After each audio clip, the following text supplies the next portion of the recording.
कैसे हैं आप सब? मुझे उम्मीद है कि आप सब एकदम मस्त जबरदस्त होंगे। मेरा नाम है शिविका और आज के इस वीडियो में हम सीबीएसई क्लास 10 मैथमेटिक्स के चैप्टर 8 इंट्रोडक्शन टू ट्रिग्नोमेट्री की एक्सरसाइज 8.3 है अकॉर्डिंग टू न्यू सिलेबस, उसके फोर्थ क्वेश्चन के फिफ्थ पार्ट को सॉल्व करेंगे। इससे पहले हम इसके first second third fourth part को सॉल्व कर चुके हैं। अगर आपने वो वीडियो नहीं देखा है तो डिस्क्रिप्शन में उन सभी क्वेश्चन के सॉल्यूशंस के आंसर्स दिए गए हैं, यानी लिंक दिया गया है, उस पर क्लिक करके आप सभी क्वेश्चन के सॉल्यूशन देख सकते हो। फिलहाल आ जाते हैं यहाँ पे फोर्थ क्वेश्चन क्या है और उसके फिफ्थ पार्ट में हमें करना क्या है। तो फोर्थ क्वेश्चन में बेसिकली आपको यहाँ पे एक एक्सप्रेशन दी गई है, हमें जो लेफ्ट हैंड साइड में है उसे इक्वल प्रूव करना है राइट हैंड साइड के, इतना सा हमारा काम है। तो आइए शुरू करते हैं। यहाँ पे हमारा लेफ्ट हैंड साइड पे क्या है, cos a minus sine a plus 1 upon में cos a plus sine a minus 1। हमें जैसे इक्वल प्रूव करना है किसके, cos a के प्लस cot a के। साथ ही साथ देखो यहाँ पे आपको एक चीज कही गई है, यूजिंग द आइडेंटिटी। हिंट नहीं दिया गया, सवाल के अंदर ही कह दिया गया है कि भैया ये आइडेंटिटी जरूर यूज करना। That is cos square a is equal to 1 plus cot square a। मतलब इस आइडेंटिटी को आपको इस्तेमाल करना पड़ेगा इस सवाल के अंदर इसका जवाब देने के लिए। बोले ठीक है कर लेंगे, लेकिन पहले LHS तो लिख लो। तो चलो लिख लेते हैं। LHS हमारे पास है cos a minus sine a plus का 1 अपॉन में cos a plus sine a minus का 1। अब आप देखोगे कि अब तक जो हम करते आए थे कि या तो एलसीएम ले लेते थे, बोले हाँ पर यहाँ पर पहले से कंबाइंड है, एलसीएम लेने का कोई स्कोप ही नहीं है। बोले बात ठीक है, तो एलसीएम नहीं है तो साइन और कोस में तो हम बदल ही लेते थे। बोले ये तो पहले ही साइन और कोस में है। अब तो आइडेंटिटी देख लो, आइडेंटिटी भी अगर हम यहाँ पे देखें तो कोई नहीं नजर आ रही लगती हुई। अब क्या करेंगे, ये तो बहुत ही गंभीर समस्या हो गई। तो अब हमारा मकसद क्या है, हमें इन्हें cosec a और cot a में बदलना है। ठीक है, हमारा मेन टर्म मोटो तो यही है ना कि LHS जो है वो किसी ना किसी तरह RHS के इक्वल हो जाए। तो जरा RHS पे नजर डालो। RHS आपका क्या है, cosec a और cot a है। बोलो ठीक है, अच्छी बात है। अब एक बात बताओ, जो आपका cot a है उसको हम कैसे लिख सकते हैं? cot a किस चीज का रेसिप्रोकल हो जाएगा, यहाँ पे जिस चीज का रेसिप्रोकल होता है उसका ही एक चीज आ जाती है, that it is equal to cos a and sin a। ठीक है, हाँ बोले हाँ ये पढ़ा है, एक्सप्लेनेशन वीडियो जो था चैप्टर 8 का उसमें हमने ये समझा था। Very good. उसके बाद इसमें है दूसरा अपना cos a के। बोले हाँ है तो सही, इसका क्या काम है? बोले इसको अपॉन में 1 अपॉन sin a लिख सकते हैं, sin a का रेसिप्रोकल हो गया ये। बोले हाँ होता है, लेकिन इनका इससे क्या लेना देना। तो क्यों ना हम ऐसा कर दें कि हमें इसे इस टर्म में बदलना है, बदलना तो है। तो यहाँ पे भी साइन है, वहां पे भी साइन है। बोले हाँ है, तो क्यों ना हम इन सारे के सारे टर्म्स को डिवाइड कर दें साइन ए से। हाँ डिवाइड कर देंगे तो ये इसकी फॉर्म में लिखे जाएंगे, बिल्कुल लिखे जाएंगे। तो चलो शुरू करते हैं। सबसे पहले हम लिखेंगे कि भैया divide each term, divide each term, हर एक टर्म को डिवाइड कर दीजिए किससे, साइन ए से। ठीक है, यहाँ पे आप थीटा नहीं लगाओगे क्योंकि आपको ऑलरेडी एंगल मेंशन किया गया है, दैट इज ए। नहीं दिया होता पहले के सवाल की तरह जो अपना फोर्थ क्वेश्चन था थीटा वगैरह होता तो हम थीटा लिख देते। तो चलो यहाँ पे आप साइन से कर देते हैं हम डिवाइड। cos a है, बोले हाँ है, इसको कर दो नीचे साइन a क्योंकि हमें तो डिवाइड करना है, ये चीज हमने मेंशन भी कर दी। माइनस में वापस साइन a, फटाफट लिख देंगे अभी से क्योंकि ये चीज तो डिवाइड ही करना है, कोई ज्यादा डिफिकल्ट काम यहाँ पे आपके पास है नहीं। इतने स्टेप तक तो इसके पूरे के अपॉन में क्या क्या है, cos a है, अपॉन में आपका साइन a आ जाएगा, प्लस है साइन a है, उसके अपॉन में भी साइन a आ जाएगा, -1 है, उसके अपॉन में भी आ जाएगा आपका साइन a। इतनी सारी चीजें हमने लिख दी। अब आप कहोगे चले थे कहाँ पे इतना छोटा बनाने के लिए, और बन क्या गया है ये पहाड़ जैसा। डोंट वरी, ये अभी देखना बहुत ही छोटा बन के आ जाएगा। कैसे आएगा, तो इसको थोड़ा छोटा करते हैं फिलहाल। और यहाँ पे देखो cos a और sin a क्या होगा, cos a upon sin a, नजर डालो वहां पे, इट्स cot a डेफिनेटली। तो यहाँ पे लिख दो सीधा सीधा, ये हो जाएगा अपना cot a, लिख दिया। अब यहाँ पे आप देखो ऊपर भी sin a नीचे भी sin a, कट गए आपस में, हाँ कट गए, क्या बचा 1 बचा। तो यहाँ लिख दो माइनस का साइन लगा के 1, प्लस में 1 अपॉन साइन ए, वहां देखो 1 अपॉन साइन ए क्या होता है, cosec a, तो आप लिख दो यहाँ पे cosec a, तो लिख दिया cosec a। ओके, अपॉन नीचे का डिवीजन भी लगा देंगे।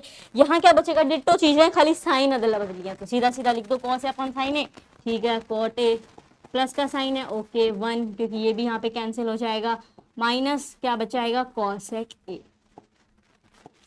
इतना करने के बाद अब हम क्या करेंगे, मतलब इतना करने के बाद आपने तो कहा था काम हो जाएगा, ये तो छोटा सा ही पड़ेगा, यहाँ पे और आगे कंटिन्यूएशन है।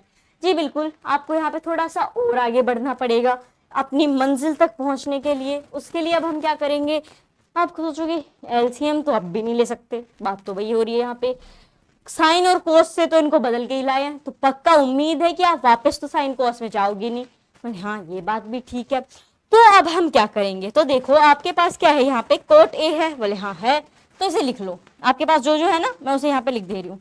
आपके पास है कोट ए प्लस का कॉसेक ए भी है ऊपर, बोले माइनस को 1 को क्यों छोड़ दिया, उसे भी लेंगे, डोंट वरी, बस आप एक एक करके लिखते जाओ। कोट ए लिख लिया, प्लस का कॉसेक ए लिख लिया, अब आपके पास है माइनस का 1, बोले हाँ इसी की तो हम बात कर रहे हैं। तो जनाब अब आपको काम में आएगा जो सवाल में आपसे कहा गया है कि ये आइडेंटिटी है ना, इसको इस्तेमाल में लो। अब आप सोचोगे अच्छा खासा एक लिखना है छोटा सा, उसमें इस आइडेंटिटी को क्यों बीच में लाना पड़ेगा। देखो अपनी आइडेंटिटी क्या है कि भैया 1 प्लस कोट स्क्वायर ए जो होगा वो इक्वल हो जाएगा आपका कॉसेक स्क्वायर। हाँ तो 1 आपका क्या इक्वल होगा, कॉसेक स्क्वायर ए जो है आपका माइनस में चला जाएगा यहाँ पे कॉट ए। हाँ ठीक है चला जाएगा। इसका मतलब क्या हुआ, इसका मतलब ये हुआ कि 1 जो है वो इक्वल होता है कॉसेक स्क्वायर, इसके साथ ए जरूर लगाओ, सॉरी हाँ यहाँ ए लगा लेना, एंगल लिखना जरूरी है। तो 1 जो है वो आपका इक्वल होगा cosec square A minus cot square ए के। अब कुछ के दिमाग में ये भी आ सकता है कि अरे अरे आइडेंटिटी बहुत अच्छे से पढ़ी है हमने, वो साइन स्क्वायर और कोस स्क्वायर वाला भी तो था, वो भी तो बराबर 1 होता है, उसकी जरूरत है यहाँ पे नहीं है ना, वरना तो जिस आइडेंटिटी की जरूरत है वो लगाओ। तो यहाँ पे 1 इसके इक्वल होता है, तो हम 1 की जगह ये चीज यहाँ पे डालेंगे, तो इसे यहाँ पे आप लिख दोगे माइनस के साइन के साथ, that cosec square A minus cot square A, ये 1 की जगह आया है। जब आप अपने एग्जाम में लिखोगे, नोटबुक में लिखोगे, तो जरूर मेंशन करना यूजिंग आइडेंटिटी दिस, उस आइडेंटिटी में से जो हमने फॉर्मूला निकाला 1 इज इक्वल टू फलाना फलाना, उसको यहाँ पे हम लिख देंगे। आगे बढ़ते हैं, अपॉन में आ जाएंगे यहाँ पे, ठीक है। अपने पास है कोट ए, सेम चीज लिख दो यहाँ पे आपको कोई बदलाव नहीं करना है, डोंट वरी।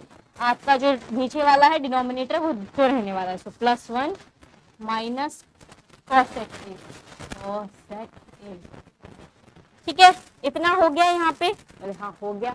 आगे बढ़े तो बढ़ते हैं, क्योंकि देखो यहाँ पे जो आपका 1 है उसको आपने ऑलरेडी ऊपर ले लिया, तो कोई जरूरत नहीं है उसको आगे कंटिन्यू करने की, बिकॉज हमें कॉसेक ए और कोट ए चाहिए, ये जरूर दिमाग में रखना।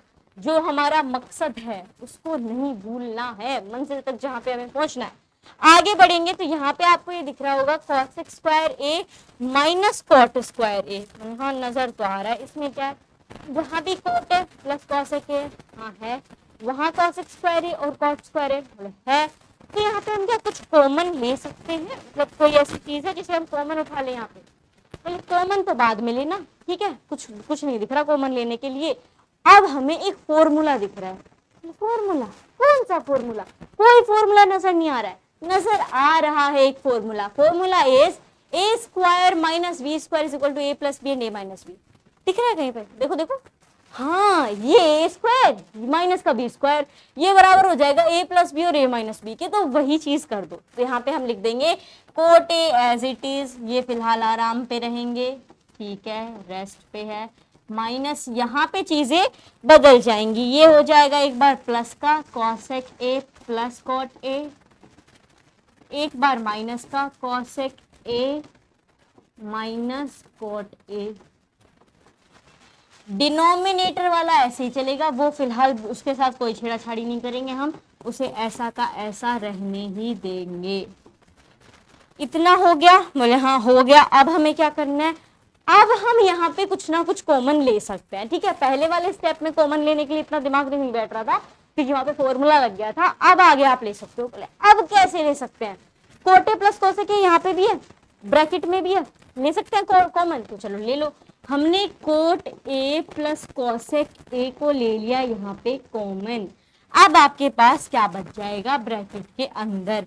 बोले ब्रैकेट में क्या बच जाएगा, ये तुमने कॉमन ले लिया प्लस वाला। बोले हाँ, तो यहाँ तो बचा कुछ नहीं, एक बचेगा क्योंकि ये तो बाहर आ गए ब्रैकेट से, तो हमने लिख दिया 1। उस साइड क्या है, उस साइड अपना माइनस का है, तो लिख देंगे माइनस कॉसेक ए और माइनस कॉट ए। ठीक है, बोले हाँ ठीक है, बिल्कुल सही बात है। डिनोमिनेटर का क्या करें, अभी आप उसको ऐसे ही चलाते रहो, उसके साथ कोई छेड़छाड़ मत करो। तो यहाँ पे हम ले लेंगे denominator as it is, that is cot a plus 1 minus cosec a. अब आगे हम क्या करेंगे, देखो अब आप ध्यान से, यहाँ कोट ए है, वहां है, वहां कोट ए है, यहाँ है, नजर तो आ रहा है कोट ए। ठीक है, ये यहाँ पे आपका प्लस का कोट है, ठीक है, बिकॉज साइन जो यहाँ पे ब्रैकेट है तो ब्रैकेट के साथ आपके साइन बदल जाएंगे। ये माइनस का है तो ये प्लस का, ये बाहर आया, आपके पास ब्रैकेट के बाहर माइनस था तो उधर के सारे साइन बदलते चले जाएंगे, तो कोसेक आपका माइनस का बन जाएगा और कोटे जो है वो प्लस का बन जाएगा। कंफ्यूज मत होना बिल्कुल भी, चूंकि ये ब्रैकेट में थे इसके कारण जो बाहर साइन था उसके हिसाब से अंदर के साइन बदलेंगे। तो इतना हो गया, मेरे हाँ हो गया, तो कोटे प्लस का वो कोटे प्लस का, यहाँ पे 1 प्लस का, हाँ 1 प्लस का, माइनस का कोसेक है, मतलब माइनस का कोसेक है। मतलब जितनी चीजें इस ब्रैकेट में हैं वो इस पूरे के पूरे डिनोमिनेटर से मिल रही हैं। बोले मिल रही हैं तो काट दो ना, इन्हें छुट्टी मनाने भेज दो, इनका काम यहाँ से हो चुका है। तो ये तो निकल गए वैकेशन पे। अब आपके पास क्या बच गया, आपके पास बच गया कोट ए प्लस में कोसेक ए। क्या आपको इसकी जरूरत थी? बोले बहुत ज्यादा थी। इतना लंबा चौड़ा जो हमने लिखा है वो इसी के लिए तो लिखा है। क्यों? बिकॉज ये इक्वल है आरएचएस के। अपना आरएचएस क्या है, cosec A plus cot A. इधर का उधर इनके टर्म कर दो, पहले कोसेक ए को लिख दो फिर कोट ए को लिख दो, तो ये आरएचएस के इक्वल ही है। यही तो हमें प्रूव करना था और ये प्रूव हो चुका है। तो इस बात पे एक लाइक तो बनता है, तो फटाफट से इस वीडियो को लाइक कर दीजिए। और अब देखते हैं हमने क्या किया। यहाँ पे सबसे पहले जो भी चीजें दी गई थी उनमें दिमाग लगाया। ये थोड़ा सा अलग था, अब तक हम एलसीएम ले लेते थे, साइन को उसमें बदल लेते थे या फिर आइडेंटिटी लग जाती थी, लेकिन यहाँ पे थोड़ा तिगड़म लगाने की जरूरत थी, तो साइन ऐसे से डिवाइड कर दिया। उसके बाद इन्हें हम कोट और कोसेक की फॉर्म में लिया है। कोट कोसेक के अंदर लाने के बाद जो आइडेंटिटी हमें यूज करने को कही गई थी उसका इस्तेमाल किया गया, फिर पहले पढ़े हुए फॉर्मूला का इस्तेमाल किया गया, उसके बाद सब कुछ कट गया, इतना बड़ा बड़ा और छोटा सा आंसर हमारा निकल के आ गया। और इसी के साथ हमारे क्वेश्चन नंबर 4 का 5th पार्ट सोल्व हो चुका है। मुझे उम्मीद है कि आपको ये सॉल्यूशन समझ में आया होगा। समझ में आया हो तो इस वीडियो को अपने दोस्तों के साथ भी शेयर कीजिएगा। मिलेंगे एक नई वीडियो के साथ। धन्यवाद।